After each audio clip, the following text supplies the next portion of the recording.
Hello, welcome back to Srilu life style. భయ్య ఎప్పుడు తెలంగాణలో అయితే బోరుగడితే మక్కగారెలు చేసుకుంటారు. ముందైతే మక్కలను అయితే ఒలుచుకోవాలి.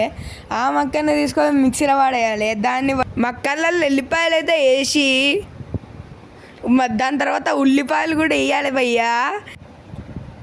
గింతంత చిలకర వేయాలి భయ్యా. గట్లనే 10 ఎండుమిరపకాయలు కూడా వేయాలి భయ్యా. ఒక చెంచాడు ధనియాలు కూడా వేసేయాలి భయ్యా. ఒక్కసారి మిక్సీని పట్టి గిర్రని తిప్పాలి భయ్యా. దాని తర్వాత ఒకసారి తిప్పుడు అయిపోయిన తర్వాత కొంచెం అంత కరివేపాకు, కొంచెం అంత కొత్తిమీర కూడా వేయాలి భయ్యా. కొంచెం అంత ఉప్పు కూడా. ఇప్పుడు ఒక కడాయి అయితే తీసుకొని డీప్ ఫ్రైకి సరిపోయే ఆయిల్ వేయాలి భయ్యా. కొంచెం పిండి తీసుకోవాలి భయ్యా. దాన్ని గారెలాగా చేసి డీప్ ఫ్రైకి వేసేయాలి భయ్యా. మంచిగా గారెలన్నీ గోల్డెన్ బ్రౌన్ కలర్ వచ్చిన తర్వాత అయితే తీసేసుకోవాలి భయ్యా. చూసిర్రా భయ్యా గారెలు ఎట్లా నిగనిగలాడిపోతున్నాయి, చూస్తేనే నోరు ఊరుతలే.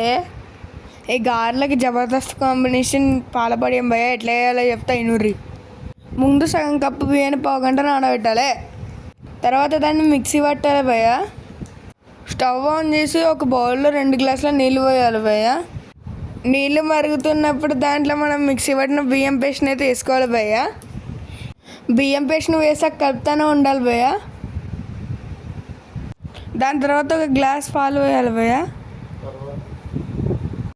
పాలు పోసిన తర్వాత కూడా కలుపుతూనే ఉండాలి భయ్యా, లేకపోతే మాడిపోద్ది. దాంట్లో ఒక సగం కప్పు చక్కెర వేసేయారు భయ్యా.